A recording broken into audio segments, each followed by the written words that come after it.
Hello, this is Angelo, and it's been a while since my last check-in here with the state of euphorbia on my video blog or vlog or however you want to put it. A lot and a little have happened since then. As you can tell, my hair and my beard have gotten a little bit out of control, but it's just been announced that the new walk, ride, race for a cure has been announced this year in Portland for the National Brain Tumor Society, so I'm excited about that. August 7th in Portland, kicking off at Pioneer Courthouse Square. So anyone interested in joining me and my team, Team Republic, who were the leading fundraiser last year, I'd love to have you on board. Support any way that you can. If you haven't talked to me or heard from me on this site, a couple of things about me is that I am living with an oligodendroglioma. It's a rare type of brain tumor. Stage 2 is where I'm at right now with that. So it's not so bad. It could be a lot worse, but it's a type of brain tumor that causes regressive seizures. So I've been experiencing seizures throughout the entirety since my initial admittance into the hospital back in September the 10th, 2013. So I've been on medications, anti-epileptic drugs, I'm on 3 of those. I've been working through an assortment of different cocktails to try to control the seizures that I've been experiencing. With varied results. Seems like almost every day I have to take a benzodiazepine, either Klonopin or Ativan, to sort of reduce some of the symptoms, including loss of motor function on my right side, since it is a left brain glioma, and also other just day-to-day functional issues that I've experienced. But anyways, life's been good. I've been just persisting through the entirety of it and keeping my chin up and trying to stay as positive as possible. It's been 877 days since I initially had my first Grand Mal back then in September of 2013, so that's 2 years, 4 months, and 25 days, if anyone's counting.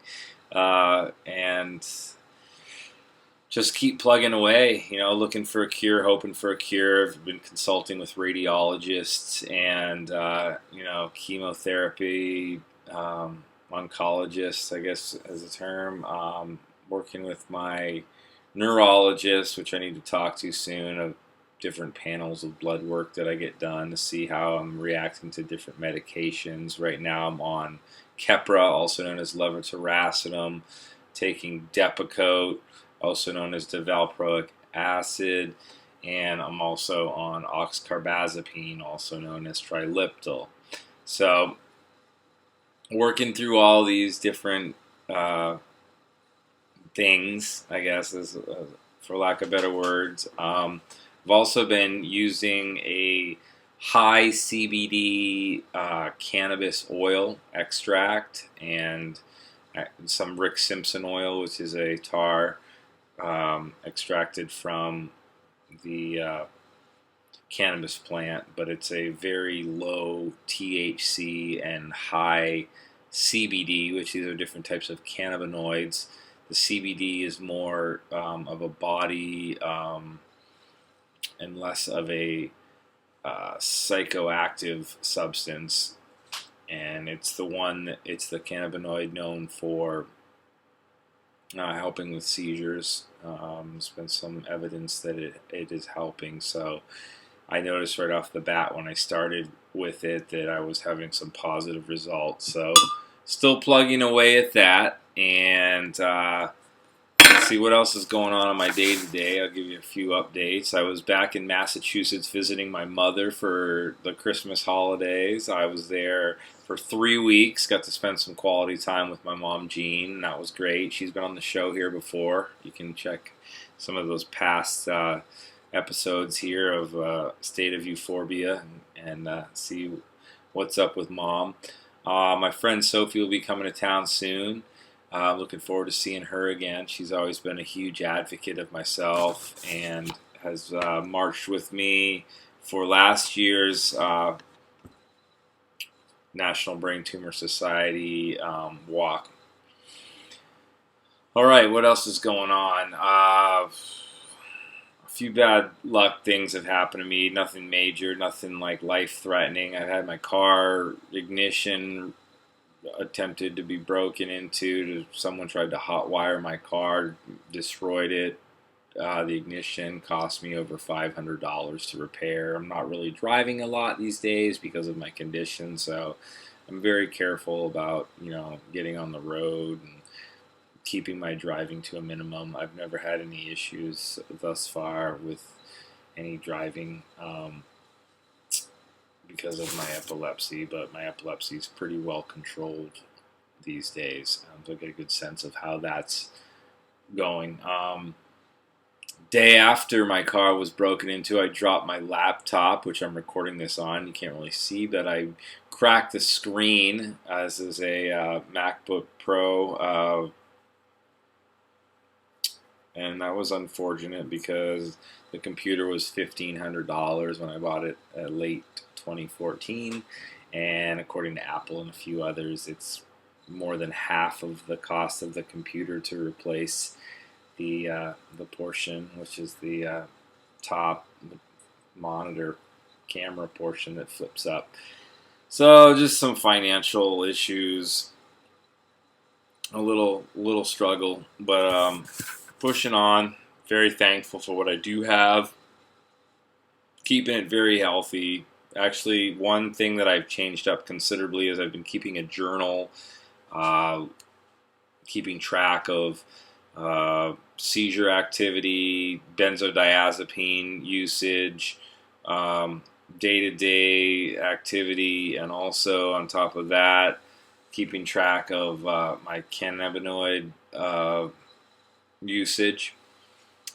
So kind of keeping a day-to-day on how I've been doing. And also through my iPhone, there's an app, a health app, that lets me know how many steps I've been taking on a daily, how many stairs. I mean, this is an approximation. I used to have a Fitbit on my wrist, and I lost the charger for it, with a little piece to it. So I'm just kind of getting a rough estimate. I've been trying to keep a surplus of 10,000 steps a day, but that's been kind of tough. I have some really good days and some other days where I just want to lay and relax because the medication that I'm on, my last blood draw showed that I had high ammonia count in my blood. As far as the brain tumor goes, things have been not too bad. I've discovered that some of the issues that I've talked about previously that may be separate from actually living with a critical or terminal condition, however you want to call it, I'm very optimistic and hopeful. I've managed to find a lot more happiness on my own, and that's sort of served as a magnet to make myself more appealing to a new sector of people that weren't in my life prior to this. I mean, before, my identity was surrounded by the craft beer industry in which I worked in.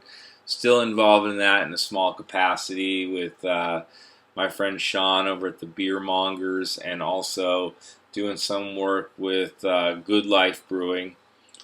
But yeah, I've noticed the more positive your attitude and the more that you persist despite feeling down, like trying to tear yourself out of bed in the morning because you feel so crummy. And sometimes it's difficult to determine whether it's, psychological, physiological, or just a combination of sort of a psychosomatic element that's sort of induced by medication and lifestyle. I've been practicing yoga and a few other uh, positive mindfulness exercises. Not as persistent as I'd like to be, but I've been trying to reduce the amount of time that I spend in front of a screen. So screen time reduction has been important. Less television, less computer, less phone. It's been a real struggle for me. I'm still very much addicted to my phone and being on my laptop. And thanks to my mom for Christmas, she gave me this awesome iPad, which I use especially when I'm like just chilling in bed, looking up things on the internet. So anyhow, looking forward to seeing my mom at the end of this month. She's also going to be coming to visit. She wants to, her plan is to come move out here to spend more time with the family, and especially my niece and nephew who are young. My niece Neva is 5 and my nephew Marco is 3. So they're a handful for my brother and sister-in-law, but very fortunate to have an awesome family. My brother Mario has been a huge advocate for me, as has been my sister-in-law Natalie throughout. So I'm very happy for their love and support through my challenges. I found that the number one advocate in my life has been myself. I think this is true of anyone that's going through any sort of condition, despite the enormous amount of potential support and encouragement that you can receive and love that you can receive from people. That just being an advocate for yourself is an enormous strength and empowering tool that you should resort to in such circumstances, and kind of not